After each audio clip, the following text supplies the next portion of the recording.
right, greetings, welcome in. It's Bettor's Last Stand, show number 140, coming to you from the Pine Room Watchdog Studios in downtown Wheeling. Thanks for joining us here on the Watchdog Network or wherever you listen to your podcast. Apple, Spotify, Amazon, wherever it is you listen, we are here. Bettor's Last Stand, welcome back into the show.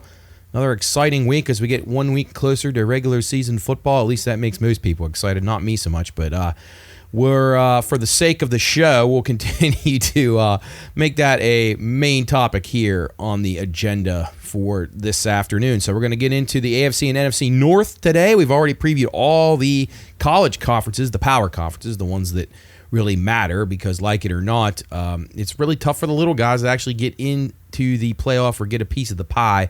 So we concentrate mainly on the big schools that people love to follow. And we have all those picks live on BLS_PRP on X. So if you missed any of them from our four main conferences, get over there.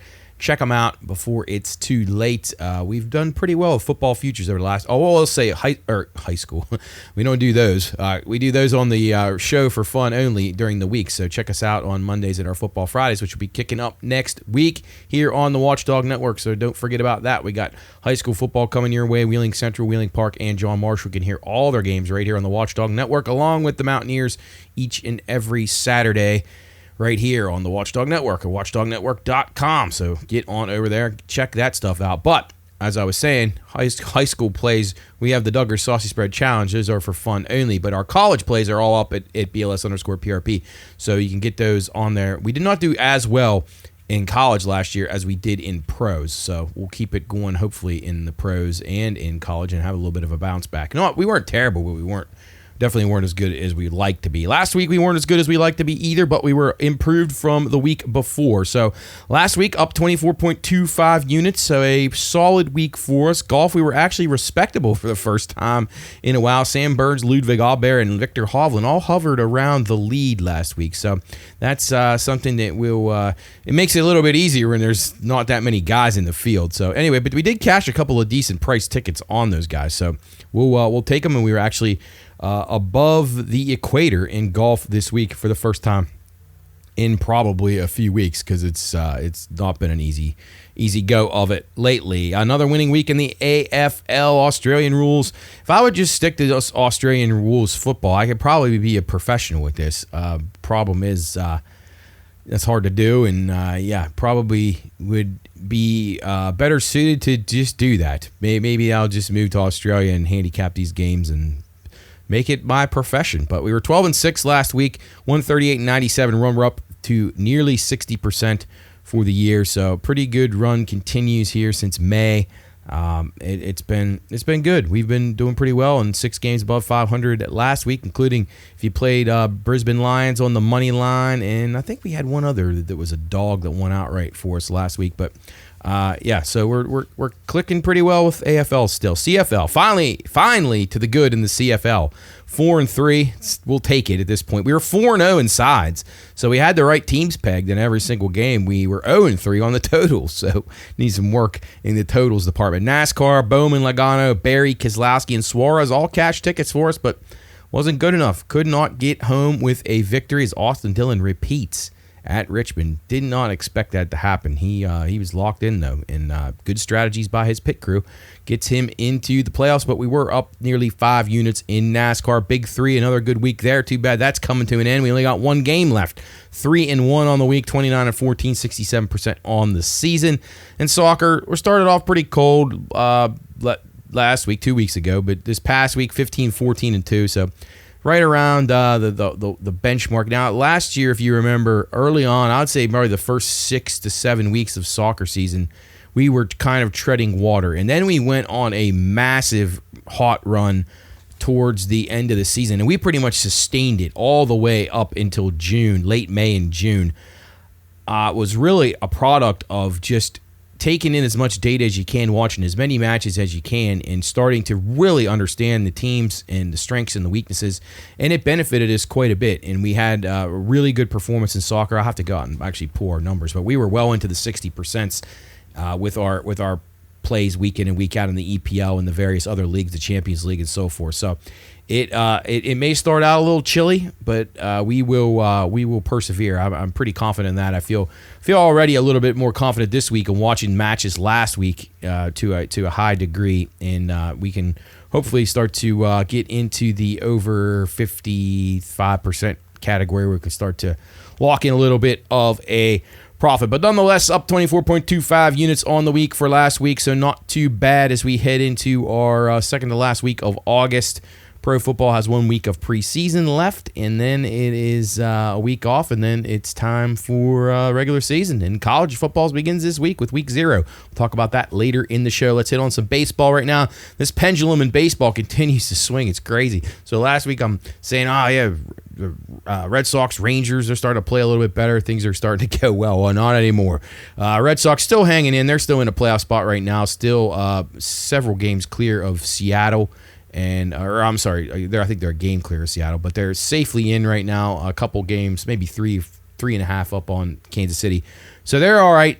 The Yankees actually went ahead of them, but the Yankees are playing Tampa in their own stadium right now, down in Tampa, their spring training stadium. So they'll probably win that series and be pretty good. But you got to remember some of these matchups of these teams, and don't get too excited about the Yankees because they're still a total bust. But you had some teams make runs last week and push themselves into contention. You got Cleveland back in contention. You got the Royals back in contention playing good baseball. The Reds continue to stay around, and the Red Sox, Rangers, Astros, and Mariners have all hit various skids over the last few days. I'm hoping that as this pendulum swings, all these teams have had bad runs earlier this year and then have swung back. So the important part here is to hope that we can catch the upswing towards the very tail end of September, or the middle of September. You don't want to do it too late before it will be too late. So maybe in the next week to 10 days, when you get into September, hopefully the pendulum swings back. Texas, Red Sox, Astros, Mariners all start to heat back up again. The Yankees will cool down. I don't know if the Royals or the Tribe can hang around. I do think the Reds will hang. Cubs, big win yesterday for them. Big doubleheader victory because they were kind of leaking oil, if you ask me, and they were going to get tracked down by the Reds as they got blown past by the Brewers, and now the Cubs to me they're just an average team. I don't think that they're going to be a playoff team. They may hang on. They may just be too far ahead, but they just don't strike me as a team that would scare a whole lot of people at this point. But we'll see. Mets and Padres both up and down once again. It's just crazy, these teams. I mean, you get in on them, then they fall apart. You get out on them, and then they come alive. We shall see. Keep an eye on. We're going to ride out what we got. We're not going to add anything right now in baseball, but I still think there's a lot more baseball to be played, and some of these teams are going to be swinging on the back up, I would imagine. I think that they'll start to get things righted. I don't expect the Yankees to be one of those teams, that is for sure. All right, WNBA, the Mystics. Oh, man, this team. Talked about them for a potential playoff spot. They are wildly inconsistent. Terrible loss the other night at home against the Sun. I mean, just the losses they have are so stunning. And then they come back and they beat a good team. Just wildly inconsistent, and you can't count on that. So it's going to be tough to back them. Seattle Storm, I think, are a team that could fall out of the playoffs too. They're really not very good. The more you watch them, they're not very good. The Fever are a mess right now. Sophie Cunningham now out for the year. They are in big trouble.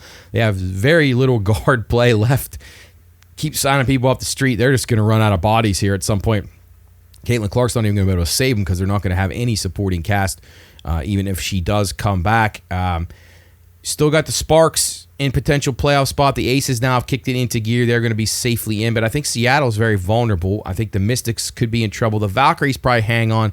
So it's going to really come down to the Mystics, the Sparks, the Storm. Who's going to get that last spot there? I think I might lean the Sparks at this point because they do score some points. They got to be a little better on defense. Big Three basketball, as we said, 3-1 last week, 29-14 on the year, 67%. Let's talk about that game. We got the final game coming up on Saturday in Orlando. And this is an interesting game. Or I'm sorry, it's Sunday at 2:00. And you got Chicago and Miami. Total is 96.5. Miami is laying 2.5 in this game. The triplets beat the Riot last week 50-38. We hit both sides of that. We had the triplets and the under. We told you that the Riot were a product of Dwight Howard at an inflated number. It shouldn't have been favored, and we had that in the under in that game. Then the Miami 305. We did have Dallas plus the 2.5. They got beat by 3, so that's a tough one. We did have the over in that one. It went over by a point. 50-47. They beat Dallas. That is Miami. The triplets won the matchup in the regular season 50-41. Montrezl Harrell has just been so hard to stop. He is just so good for Chicago. This Nasir Core has really played well. He's really their only real guard. So he's really the only real guy that can beat anybody off the dribble. But he's been really good. Amir Johnson, who's been a pretty good body inside, rebounding, defending, and then he can step out and shoot the 3 a little bit too. So Dr. J's done a nice job with this team, and I like them again. I think Chicago should be favored in this game, and I think they're a 2.5-point dog, and I like them to win this game straight up, but you can't take the 2.5 as well. Michael Beasley's been incredible for Miami. Can't take anything away from him. He's been really good. Mario Chalmers looks really old to me. Lance Stevenson is very edgy. He plays with a serious swag. Not that good of a player, but he is very tough, and he will not back down from any of these players on the Chicago team. So Michael Cooper's got his hands full. I think Dr. J's team gets the job done. So we're going with Chicago and under in the Big 3 final on Sunday. Jumping over to golf. Not much to talk about here. It's the Tour Championship. I'm actually happy golf season's over. It's just not been a very fun year. It's just Scheffler. Few tickets we cashed, not very many. Maybe that's why I haven't enjoyed it. The majors weren't all that exciting other than maybe the U.S. Open that had some drama to it. Rory McIlroy won the Masters, which is a sham. But we'll go back to the well here. Victor Hovland, he was 8th here last year. He won here 2 years ago. He's 22-1. We had him last week. He played pretty decent, just inconsistent. And then Sam Burns, 12th here. He has a 9th here. He's also 22-1. Those are the 2 guys I'll take in this very small field. Scotty Scheffler, the plus 160 favorite, followed by Rory McIlroy at plus 750. Fleetwood, Aubert, and Russell Henley follow. Yeah, I mean, they don't do the staggered scoring anymore where Scheffler's 10 under to start it, so that makes it a little bit better. Could Matsuyama or Cameron Young or somebody go low? Probably. But I got to tell you, back harping on this note about the Ryder Cup, if the USA takes the big-name players, like the Morikawas and Cantlays and these guys, they're going to lose to that Ryder Cup. The European guys are in such better form right now than the big-name American guys. Like even JT has played a little bit better this year, but Spieth has not been good. Ricky Fowler's not even going to be in contention for that this year, but maybe the next go-round because his game's starting to come back. But Russell Henley, I mean, I just don't know if you can get wins out of these guys. These Euro guys, I mean, you're going to have a loaded Fleetwood, Aubert, Rory McIlroy, Hovland. That's right out of the chute.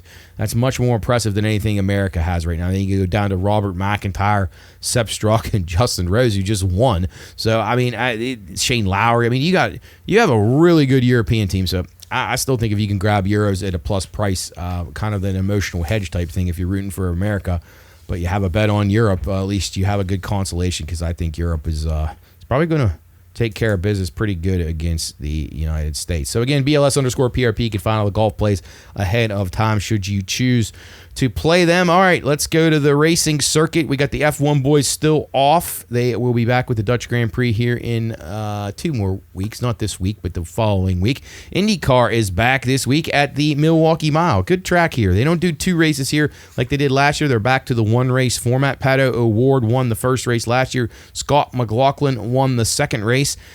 Will Power led some laps in both of these. He led 64 races. He led 64 laps in the second race, and he led 65 in the first one. So Will Power had a really good car both days. He's at 850, plus 850, almost 9-1. You can find Will Power, so we'll be interested in Will Power for sure for Team Penske. So Will Power will be a play this week. Scott Dixon, the always consistent, wildly consistent, as the Mystics are wildly inconsistent. Scott Dixon is wildly consistent.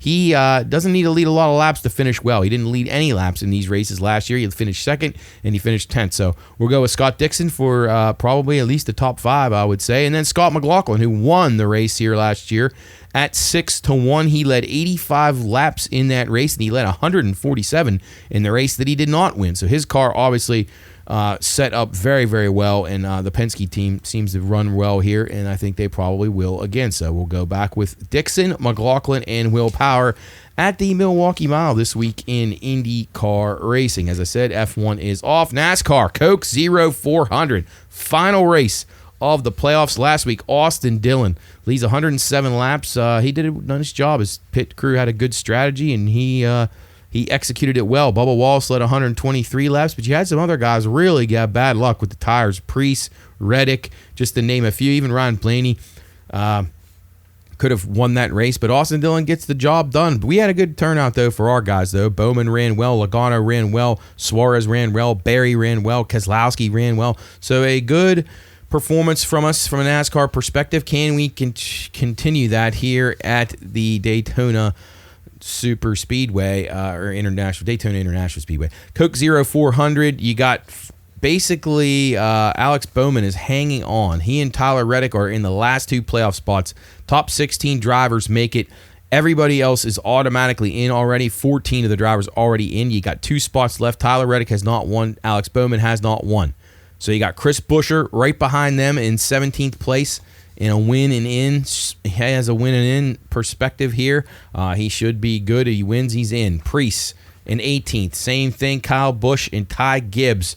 Those guys, as well as Brad Keselowski, all going to be vying for this. And even can go all the way back to Michael McDowell.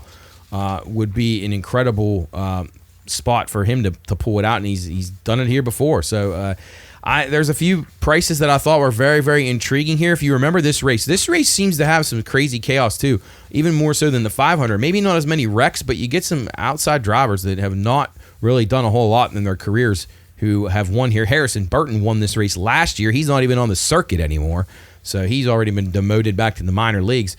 But the odds on this were surprising to me. When I saw Denny Hamlin 20-1 in a place where he's really been good. Now, he hasn't won this race. He's won 3 500s. He's not won the Coke 0400. So can he do it? I don't know, but he's got 3 wins here. So at 20-1, I think Denny Hamlin is a must-use this week. Chase Briscoe at 28-1, thought he was very interesting. Has had some success running up here in the top 10. I think he has a car that potentially could contend, and we will take a shot at 28-1. Alex Bowman, been on a really hot run. He's got a 14.7 average here, which is really, really good considering there's a lot of wrecks. If you don't finish in the top 10 here, a lot of times you wreck, finish in the 30s, so that brings your average down. So 14.7, very strong. Chris Buescher, 18.8 average. He's 20-1. He's got 5 top 5s here, and he hasn't been racing all that long. So Chris Buescher, a guy to look for here. Kyle Busch has a win. William Byron's got 3, including back-to-back 500s. Ryan Blaney has a win here. Those guys, Byron at 14-1, not bad. Blaney at 11-1, a little bit short for me.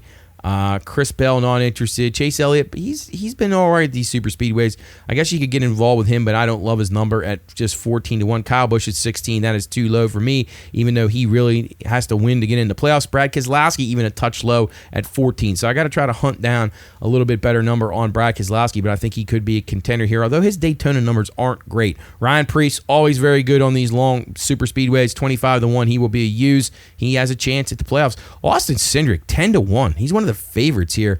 Very low number on him. I can't play him at 10-1. He's a 15.9 average, and he has one here, of course, at the 500. Eric Jones has a win here at 39-1, but it's a little bit too high of a price on him, or too low of a price. Stenhouse at 20-1, can't do it. He's won twice here, but 20-1 is just too low. Michael McDowell, 40-1. I think that makes a lot of sense. He's won here. He's ran well here. He's good on super speedways. 40-1 seems fair. Justin Haley at 65-1. He's won here.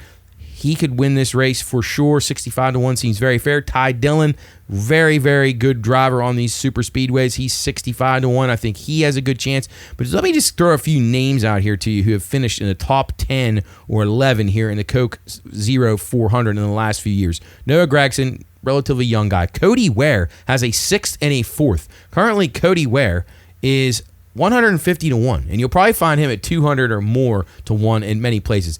These super speedways, they even the playing field so much, so you notice how even the longer shots, their odds are greatly reduced because anything can happen here. So Cody Ware, if you're parlaying things for guys that finish in the top 10, maybe throw him in there at some decent plus prices. He's got 2 in the last 3 years in this night race. BJ McLeod has a 7th place finish. David Reagan, who doesn't race these races anymore, but I wish he would because I always liked playing him. He was a top 10 car regularly at a massive plus price. Daniel Hemrick finished 9th here. Corey LaJoie doesn't even run a full circuit anymore. He was 10th here 2 years ago. Ty Dillon, an 11th place finish. As I said, Harrison Burton at like 180-1 last year won this race. And Parker Retzlaff, 7th here 2 years ago. I mean, there's a lot to be said about this. So if a guy is a big price, do not be scared off. If you're looking at a Todd Gilliland or somebody like that, but their prices really aren't as high as they should be. John Hunter Nemechek, you got Cody Ware at 150, BJ McLeod at 150, Riley Herbst at 80, Joey Gase, Casey Mears 200. Throw them in there. Don't be afraid. So again, Briscoe, Bowman, Busher, Priest, McDowell, Haley, and Dillon. Probably going to play Keselowski. I'm absolutely playing Denny Hamlin. I think at 20-1, that is a steal on the past champion here at Daytona many times. So will Busher get in? Will it be Priest? I tell you, I right now, if I had to lean who is going to make it in, I would say Bowman gets it in out of a good run and gets in on points. And I would say either Keselowski or Busher will have a very good chance to win this race, possibly McDowell to get that final playoff spot. So it should be a really exciting race on Saturday night in Daytona. Looking forward to that. BLS_PRPs where you can find all of those picks. All right, before we get to tennis, let's talk some industry news. As legendary bookmaker Jimmy Vaccaro from the South Point, he's he's from not far from here, just outside of Pittsburgh. He's going to be retiring from the business after 50 years. So congrats to Jimmy. He's a guy that, if you read a lot of articles where he's quoted in or you listen to him in interviews and stuff, he's an incredibly knowledgeable guy. So if you're in this industry like me, you will realize that guys like him are wealths of knowledge and just fountains of knowledge. So listen to as much as you can from a guy like that, and you will learn things, as they have seen just about everything there is to see from the old school bookmaking to the new generation of bookmaking. So Jimmy will be moving back to Pennsylvania to enjoy his retirement. He's going to be turning 80 here, I believe, in the fall.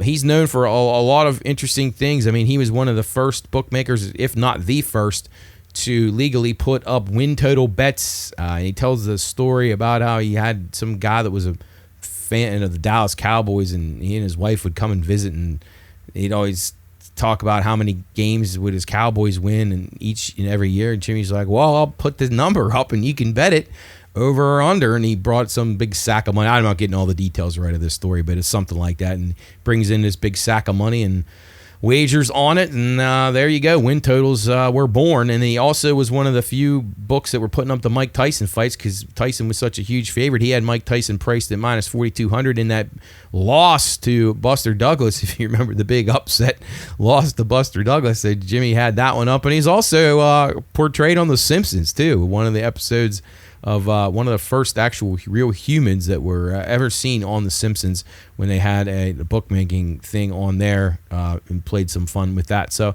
congrats to him. Other bookmaking news, Boomer Sportsbook, a new sportsbook, a privately owned sportsbook opening in Nevada. They're going to start it out with minus 105 juice. Some smart guys running this thing. Joe Asher, who used to be in charge of DraftKings, and Nick Bogdanovich. He is a sports betting Hall of Famer. Was at Will Hill for years and recently was at Circa. They're starting that book up, so I think you're going to see some pros going there. They're definitely going to take some business. So they and Circa starting to cut into some business from some of the other books out there that have gotten play from some of the pros from year in, year out. Follow-up news on this one. NBA union pushing for limits on certain types of prop betting. Obviously, this is in response to the Porter scandal and some of the other ones, Rozier and the other guys that are, speculated or believed to have been involved in some of this potential, just some bad acting, I guess you can say, to put it bluntly. Michael Porter Jr., the brother of the band Jonte Porter, says this in a quote on a podcast recently, which doesn't do a whole lot to deter people from betting on this stuff or to doing point shaving type tactics for their individual props. This is a quote from Michael Porter Jr. Think about it. If you can get all your homies rich by telling, yo, bet 10K on my under, this one game I'ma act like I got an injury, and they all get a little bag. Some people come from nothing, and they think like that. That's what Michael Porter Jr., whose brother has been basically found guilty of tanking his own points and his own props, going under, faking an eye injury to cash unders on himself. So not a great speaking out against doing the wrong thing from Michael Porter. So Just incredible. And all the more reason to not trust the NBA in any capacity. Federal investigators from the Eastern District of Pennsylvania now. We talked about the Southern District of New York. Now we're in the Eastern District of Federal Court in Pennsylvania. Advanced their, well, actually I said federal court, but basically they are the attorney. They're the prosecutors from the Eastern District of Pennsylvania who will be taking this to court as they advance their probe into the point shaving and game fixing scandal. This is according to Sports Illustrated. They're nearing the indictment stage, a source stated. There are going to be charges. It will be a national scope involving multiple programs. Some of the programs originally mentioned last season with suspicions of activities, of suspicious activity, that is, were Temple, New Orleans, Eastern Michigan, Mississippi Valley State. So basically what somebody's telling you is there's going to be some indictments handed out and there's going to be a lot of programs affected by this potential probe. So, well, it's not a potential probe, it is a probe, and the potential outcomes of this probe could be devastating to a lot of basketball programs.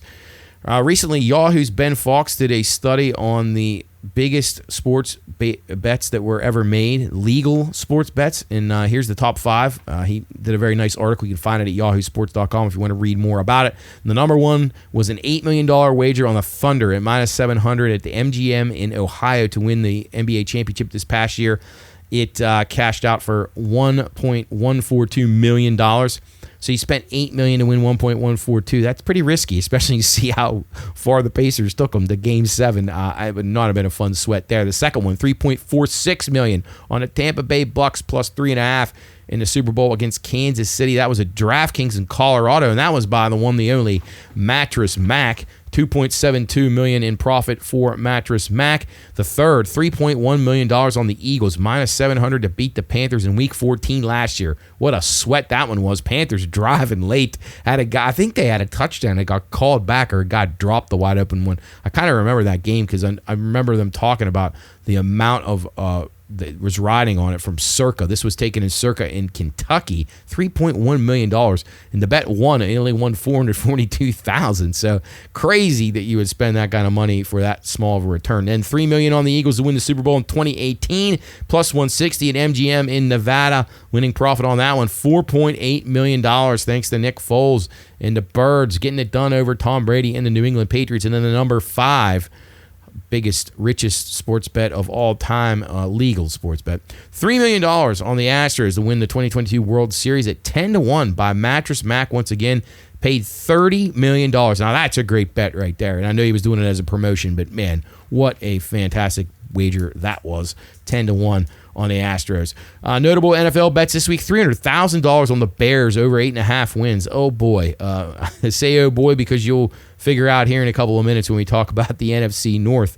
I'm a little worried about this now. Also, $3,000 on the Jets to win the Super Bowl at 200-1 at Caesars. That's just light that on fire. More big moves in NFL preseason games this week. The 49ers opened at 2.5 up to 5, and now all the way back down to Chargers minus 1. So a complete 6-point move on that one. So crazy stuff happening there in those preseason lines, as we told you from the last couple of weeks.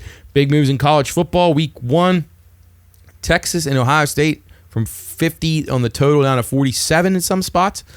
Julian Sayin named the quarterback for Ohio State.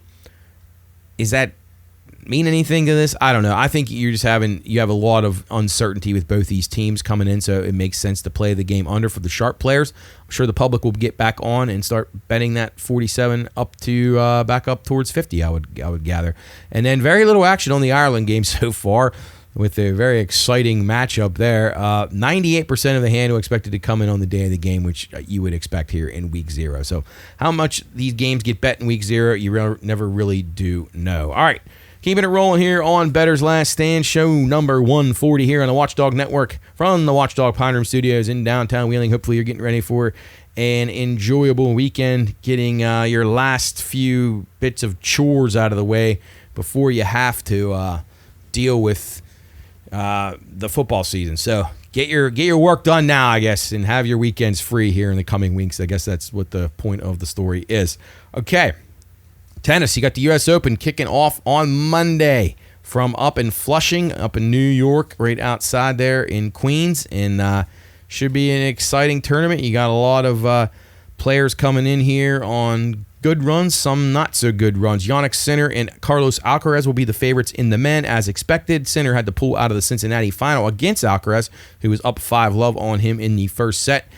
He had an illness. Will this affect him at all here? I'm not sure. He's not playing in the mixed doubles right now at the U.S. Open, so perhaps he's going to be a little bit weak, but I don't know. He's a minus 105. You can find him around plus 105. It actually took a little swing up the plus money when he was sick. Alcaraz, you can find between 125 and 145. They are the clear-cut top choices here.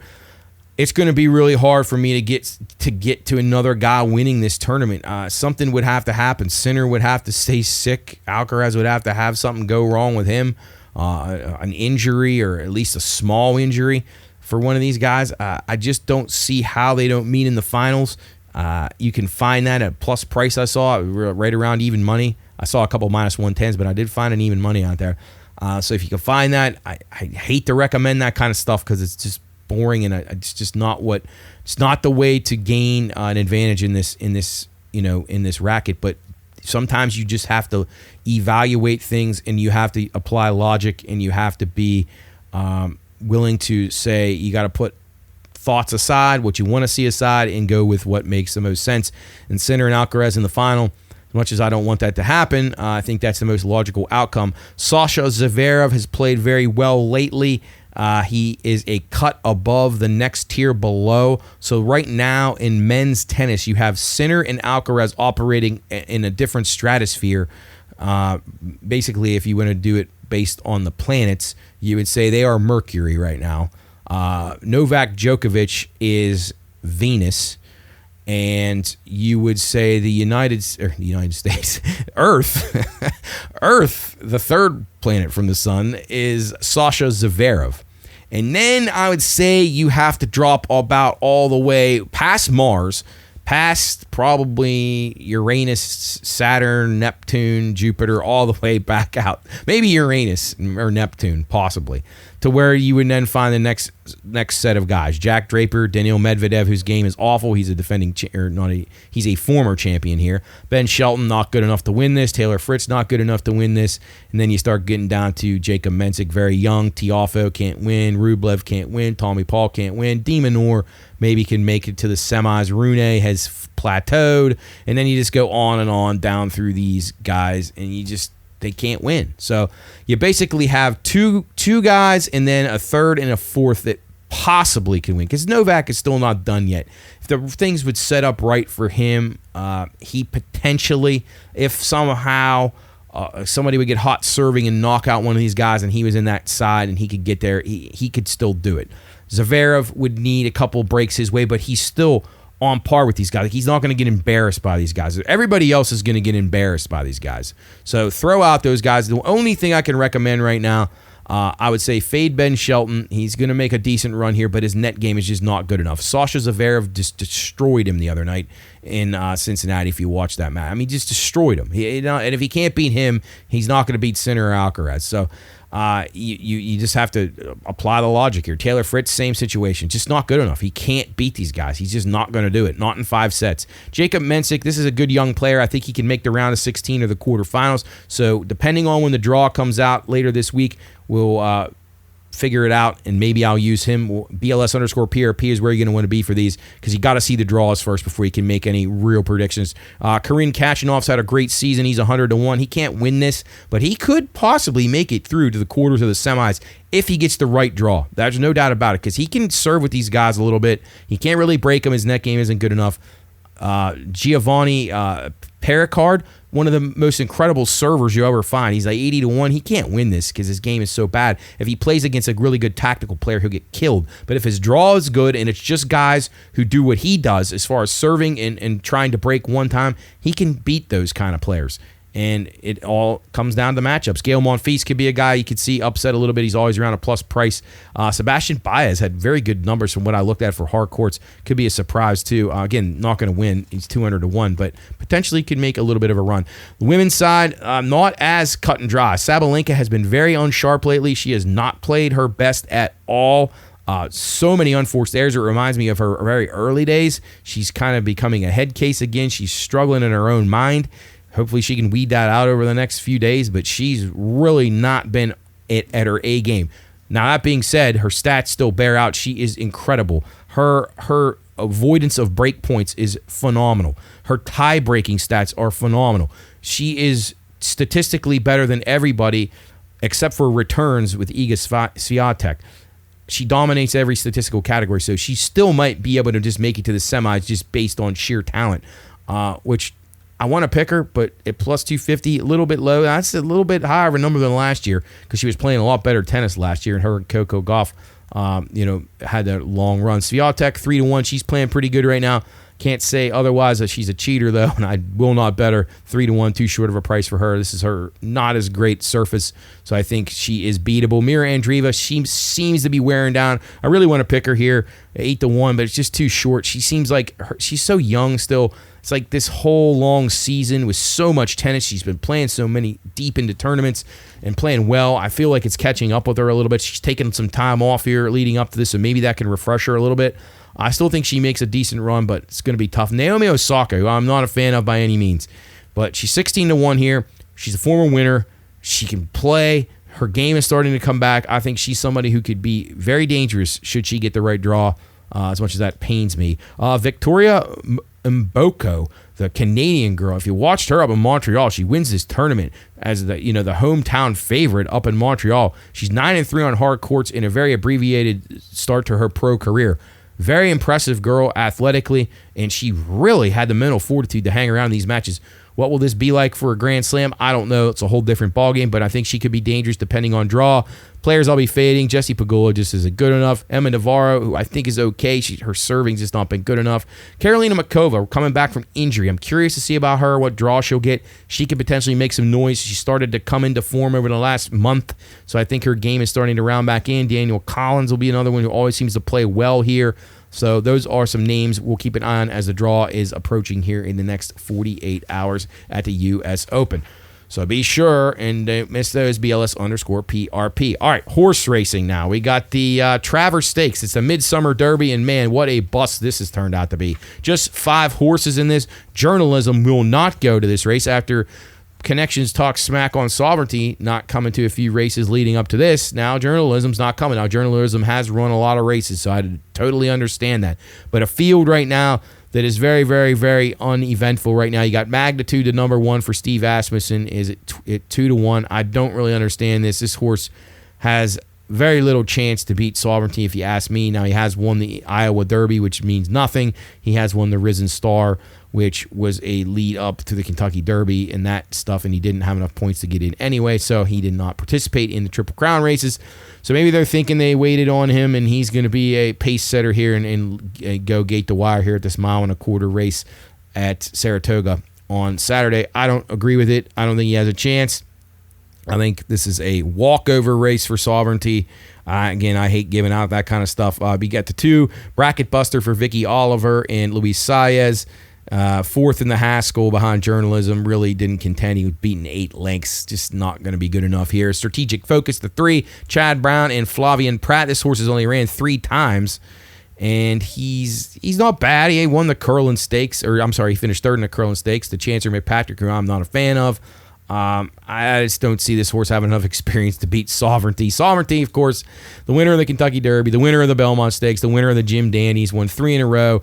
Impressively, this horse has really got it together. And Junior Alvarado, as I said on the show many times, when he develops a kinship with a horse and it is talented, he doesn't lose very often.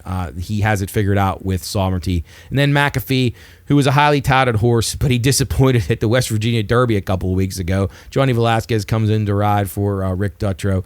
He got beat 2 and he's beaten 2 and 4.5. He was second beaten 4.5 lengths. Chunk of Gold beat him, and Chunk of Gold not all that good of a horse. So I got to throw McAfee out. I think he's all right pedigree-wise, but he can't win here. He finished third in the Ohio Derby and second in the Peter Pan to Hill Road. So I just can't. I just don't see it. Another race that's on the card that interests me a little bit, the 4-Go, which is race 12, is a 7 furlong on the dirt. Bookham Dano, 8-5 favorite for Derek Ryan, Paco Lopez. Horse that's got a lot of notoriety across the throughout this season. Pretty decent horse, a sprinting type horse. But I'm taking a shot against him. There's a number 7 called Mullican Road for Rudy Brissett, Flavian Pratty, 7-2. He ran second behind Bookham Dano into Vanderbilt, and he was solid at the Churchill Downs back in May. He's also in the Breeders' Cup Sprint and ran third, so I like him. That's the number 7. And then also the number 8, Scotland for Bill Mott, Junior Alvarado, 12-1. Second shot off the layoff for him, and he had speed and faded to Travers last year. He's a pretty talented horse at one time in his career. And then in the race 10, the Alan Jerkins, also 7 furlongs, a G1 race. Barnes returns to the track. First time since April for Bob Baffert. He ran second to Journalism in the Santa Anita Derby. Baffert's given him time off since then. He gets Jose Ortiz. Baffert's won this 2 times before. And I think he could beat the favorite, number 1, Patch Adams. So that's number 3, Barnes in race number 10. And also thought Matticat Road, who was on the Derby Trail for Bob Baffert, he is the 7 horse in that race number 10. The Alan Jerkins, he's 6-1. Johnny V's aboard for him. So potentially that horse can come back and have a good run. He ran well at the Woody Stevens to Patch Adams. He ran a good second, and he also ran second to Pat Day Mile back in May at Churchill Downs. So those are some horse plays. I'll have those up at BLS_PRP. All right, rounding into the football portion of the card. Quickly, Canadian football. Again, we were good on sides last week, not so good on totals, but we're going to go with Edmonton this week, -3 against Ottawa. We're also going to go under 53.5 in that game. We're going to go with the BC Lions, -3.5 on the road. And I got a slight lean to Saskatchewan in a great matchup between them and Calgary. Calgary 6-3, Saskatchewan 8-1.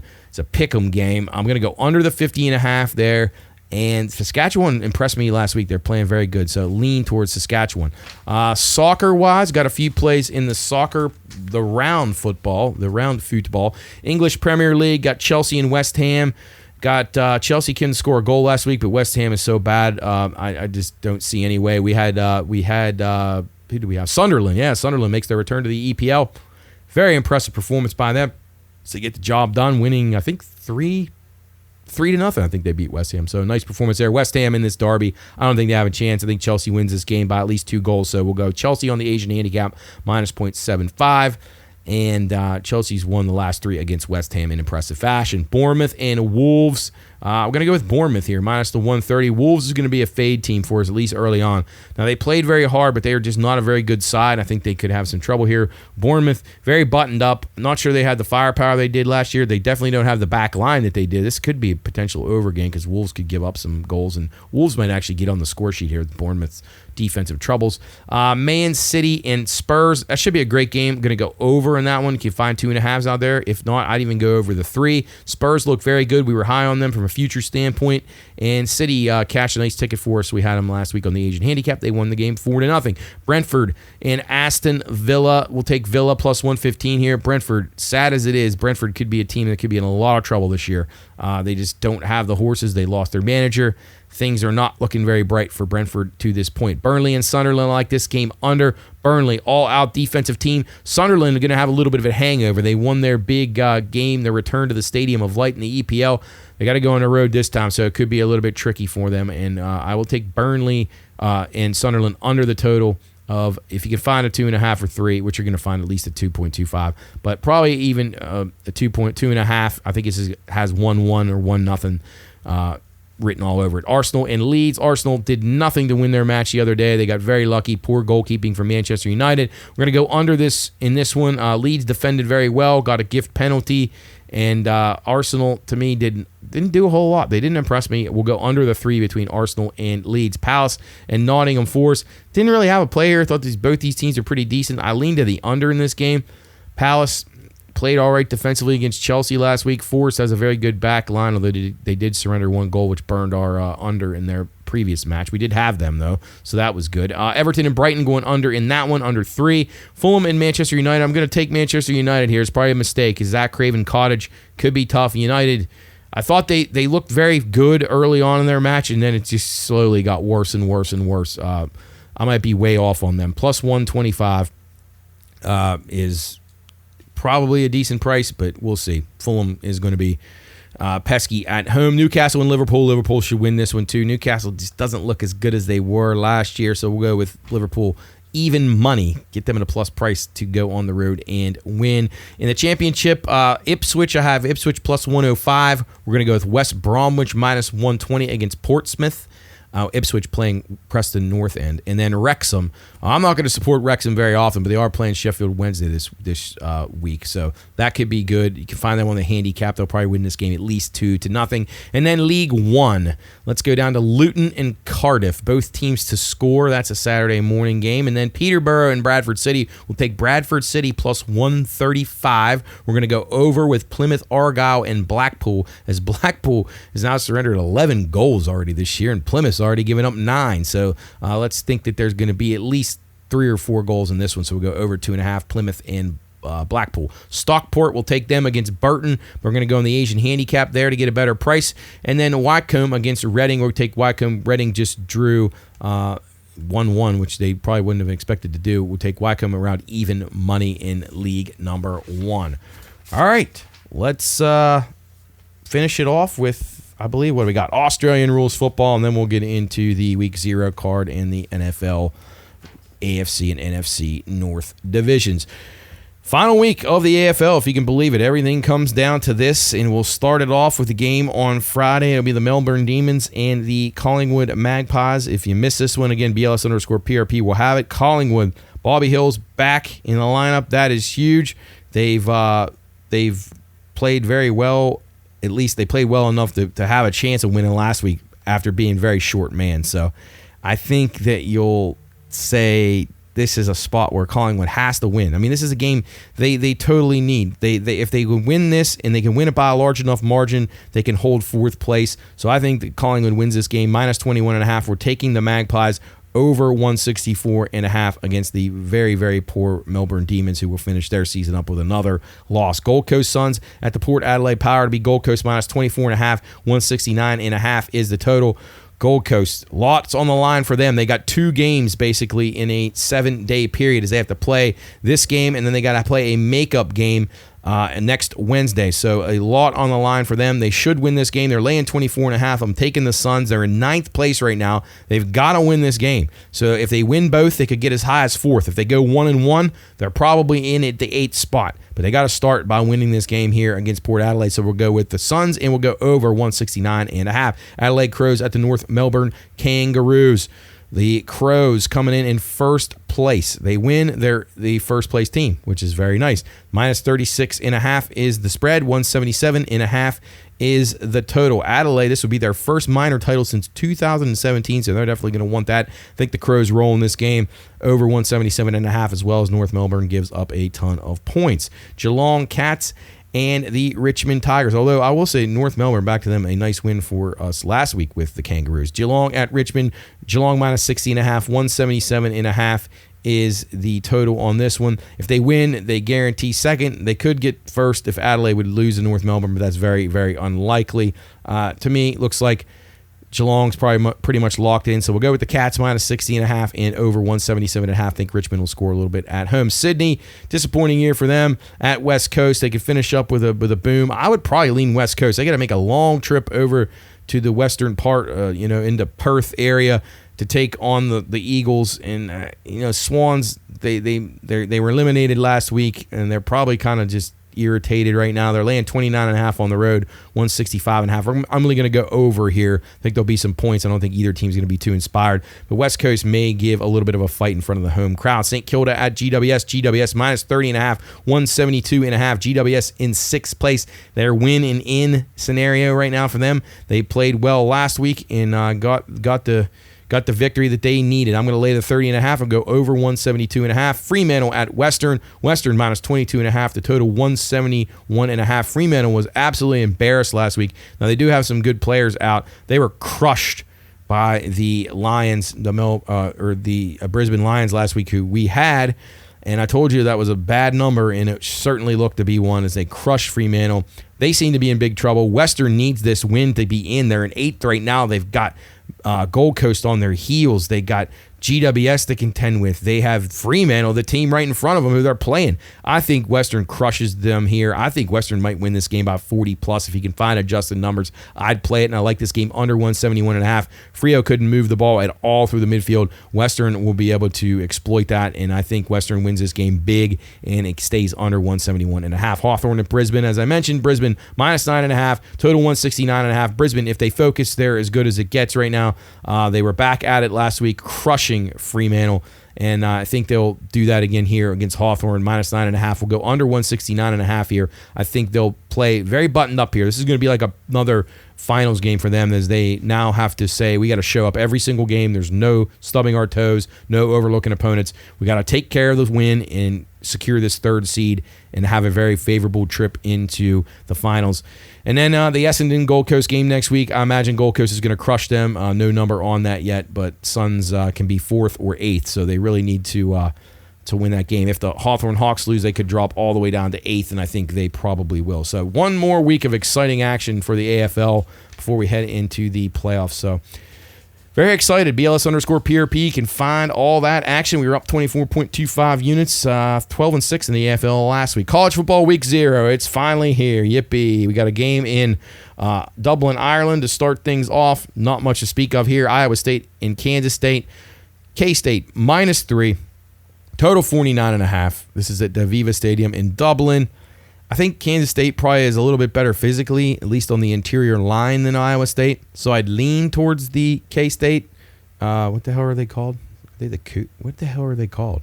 Wildcats. Jeez, that's bad. 49.5 the total. That's where I'm looking here. I like the game under the total. I think these teams jet lag. I think you'll see both teams playing for field goals. I don't think either team's coaches are going to be too aggressive. They're going to want to start the season off with a win. This game has boredom and nap time written all over it. I'll go under 49.5 in Dublin at noon on Saturday. On Fox at 6:30, it's Fresno and Kansas. Nick and coaches Kansas Jayhawks. Kansas minus 13. The total 50.5 in this game. Kansas has a lot of speed, and I think Fresno, with a veteran quarterback, they might be able to score a little bit too. So I like over 50.5 in this game. Maybe lean Fresno State. I know that guys would say no way Kansas will roll, but I like the over in that one. Sam Houston and Western Kentucky. This is a game we gave out several weeks ago. Could have maybe got a little bit better number. Western Kentucky minus 10 right now. Total 60.5. I lean to the over, but I really like Western Kentucky. This is a very good team. We picked them to win their conference, picked them over their win total. I think Western Kentucky could do some damage. We gave this back out in July, so we're on the Hilltoppers at home against Sam Houston State. And then Stanford at Hawaii. I like Stanford in this game. Both these teams expected to struggle. Got Hawaii minus 2.5 here, total 51.5. I'm going under 51.5, and I'm going to take a small position on Stanford to maybe win this game outright. Next week's games, a couple of look-ahead spots that we gave out earlier on previous shows. Syracuse plus 13.5. That's now up to 14 against Tennessee next week. Temple minus 2. That's now Temple minus 3.5 against UMass. We have Temple, Arizona minus 13.5. That's still 13.5 against Hawaii next week. Obviously, people want to see what Hawaii is going to do. Also, a couple of add-on plays for week 1. We mentioned East Carolina a few weeks ago about how we thought they'd be a little bit better. They take on NC State. That line now down to 12.5 from over, it was around 14 or 15. So that's dropping. Got on ECU plus 13.5. Now down to 12.5. So I'm on East Carolina there. I think they could be a problem. And then Minnesota, a team who I think will win some games, and I think they'll probably win this game. But 16.5 against a very good Buffalo team is a little too much for me. PJ Fleck doesn't seem to blow guys out anywhere, blow teams out. So I think Buffalo plus the 16.5. Both of those games, Buffalo and ECU on Thursday. So we're taking two of the dogs, the Pirates and the Bulls, on Thursday night of next week with college football week 1. Already a quick turnaround there. So you got a couple other interesting line moves for Thursday's games. You got Boise State from 9.5 opener down to 6 against South Florida. Don't know what to make of that. You got Wyoming open 9.5 against Akron. That's now down to 7.5. You got Rutgers opening at 10.5 against Ohio, now up to 14. And then, as I mentioned, Buffalo, Minnesota was laying 18.5. That down to 16 or 16.5. So some good line moves there in week number 1. Again, BLS_PRP is where we'll have all the picks. Of course, we'll preview the full card of week 1 next week, but I wanted to at least get those Thursday games in there that I like before next week's show because you'll miss them. But now it's time to talk some NFL. So again, BLS_PRP, you can find all these plays, everything we give on the show, pre-dated and post-dated. If you want, before we actually have the show up and recorded, they're up. So check them out. All right, let's go to the NFC North here as we wrap up show number 140 of Bettor's Last Stand here on the Watchdog Network from the Watchdog Pine Room Studios. NFC North, I didn't have a whole lot of bets in this division, but I do have a strong opinion. So many people on the Green Bay Packers here. I'm stunned at this. I'm stunned. Just tons of people on the Packers. It surprises me quite a bit. We'll start off with the Chicago Bears. I thought the Bears were going to win 8 or 9 games. I liked them over their win total, but the more I looked at their schedule, it was like, man, I don't know if I could pull the trigger. I think I still will go over the 8.5. I think they win 9. Before Caleb Williams played well in that preseason game, I thought the Bears were going to be pretty good. I think the rest of these teams all are, I don't want to say plateaued, but how much better can Minnesota be than they were last year? I mean, maybe they can be. They've got a good roster. Detroit last year seemed like their year. They're a little healthier maybe. They lost their coordinators. I don't know. Green Bay couldn't beat any good teams last year. They just beat the bad teams. And I think that'll continue. I think they regress. So the Bears, to me, seem like they had the most upside in this division to improve. And I'm not going to say I love Caleb Williams, but I think he's pretty good. And I thought that before that preseason game, they got good players on offense. I mean, DJ Moore, Roma Dunes, I mean, they have good players. They got Loveland from Michigan now. They got Komet already. Not that he's that great, but I think this team can do a lot of good. And I think that the Ben Johnson and Caleb Williams, them two meshing together as the coach and apprentice, I think the Bears look all right. So I'm going with the Bears over their 8.5. Next team, the Lions. Again, I'm not hating on the Lions. I think they could definitely be a good playoff team. I thought their schedule was a little tricky. 10.5 is a little high for me. So I would lean to the under there, but I'm not going to give that out as an official play. I think the Lions will be a very good team. They're going to be a playoff team, barring some sort of injury issue or of some sort. But I don't think that's going to happen. I think the Lions are safely a playoff team. I just don't know how much upside, and can they win 11 games in a tricky division? I would say no. Green Bay, this is the team that I'm down on this division. Complete opposite take of most other people in here. I just don't see a world where Green Bay is going to be a contender. I just don't. I've watched this team play for the last few years, and they really do nothing for me. Jordan Love is just okay. When he doesn't get pressured, he can throw a decent ball. But there's so many just unremarkable things about this guy. I just don't see it. I don't like the coach, LaFleur. Do I think they're terrible? No. Do I think they're good? Absolutely not. Do I think they can win this division? Absolutely not. I think they'll finish last in this division, and I don't even think it'll be close. I just don't. I like Josh Jacobs. That's about all. They have all these receivers, but their quarterback's not good enough. It doesn't make a difference. Their schedule's hard. I mean, they open with Detroit, Washington. Then they got to go to Cleveland and Dallas. And I know everybody laughs at Cleveland and Dallas, but those aren't going to be easy places to go win. Then they got to play the Bengals, who I do think they'll win that game. And then they got to go to Arizona and Pittsburgh. So, again, other tricky spot. I don't like this team. And then the end of their schedule gets very, very hard. They have a run in there where they got to play like Philly, Minnesota, and Detroit and Chicago all in like a 5-week period. So, I don't like this team at all. I would even go under a total of 7 or 6 on this team. I think they are lucky to win 6 games. 6 games to me is a good year for Green Bay. I'll go under 9.5. That is my best bet in the NFC North. And then Minnesota, I like J.J. McCarthy. I've liked him a lot. I know a lot of people that I know that are Notre Dame and Ohio State fans detested this guy, but I thought he was going to be a very good pro from his college days. He just looked like a guy that was in command out there in a really caveman offense in Michigan. I think that he really gets a chance to open things up here. They got a very good roster. How well will we do right away? I don't know. He's got some issues at receiver right now, some injuries and some suspensions, so that could be a little bit of a concern.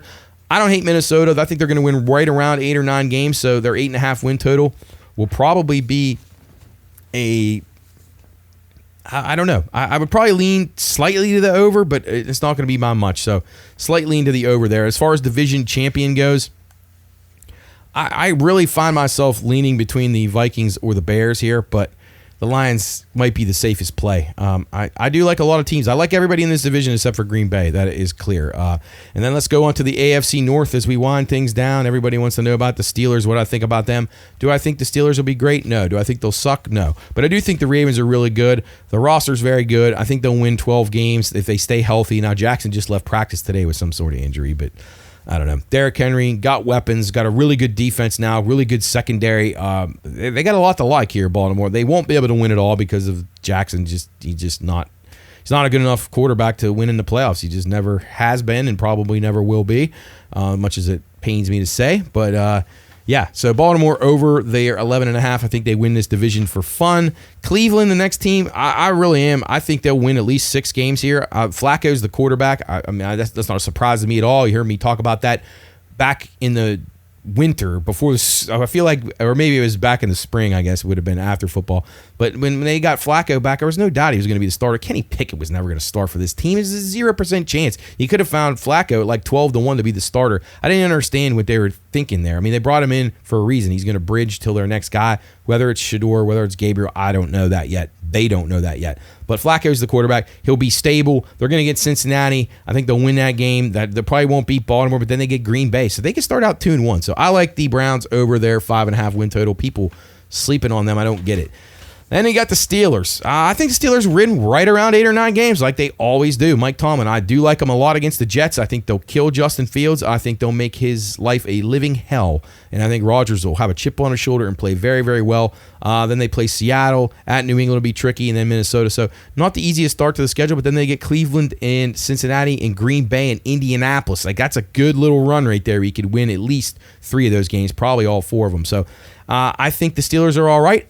Would I have paid for the talent that they got on defense? No. I think their secondary could be pretty good, which is beneficial against stat producer Burrow, or Mr. Gun it down the field and don't worry about the game flow or anything.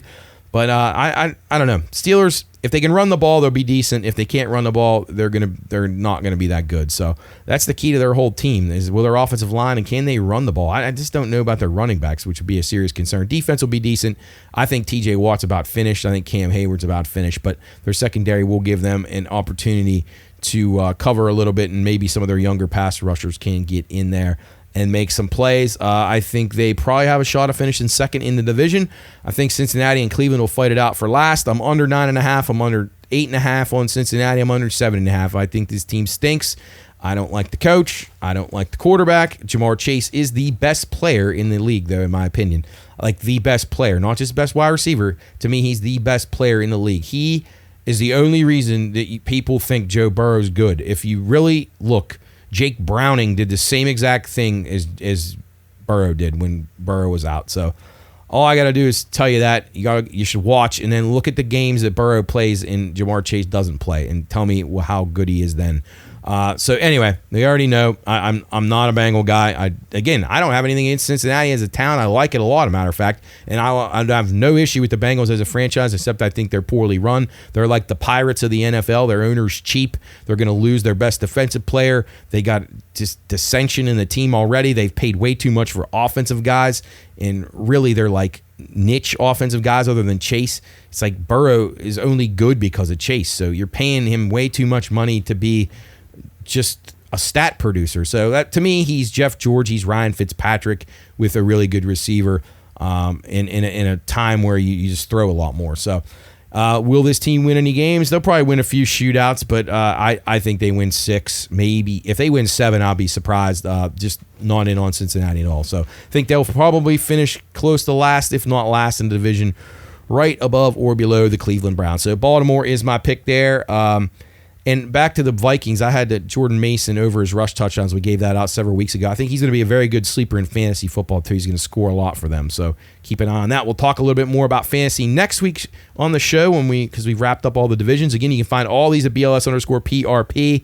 That's going to do it for us here on show number 140 from the Pioneer Watchdog Studios. Have a great weekend. High school football coming up next week here on the Watchdog Network, so stay tuned for that. Follow us at Pine Room Studios, at BLS_PRP, and at the Watchdog Network, WV. So have a wonderful weekend. Best of luck in your wagers, and we will see you next week here on Bettor's Last Stand. Thanks for listening to the Watchdog.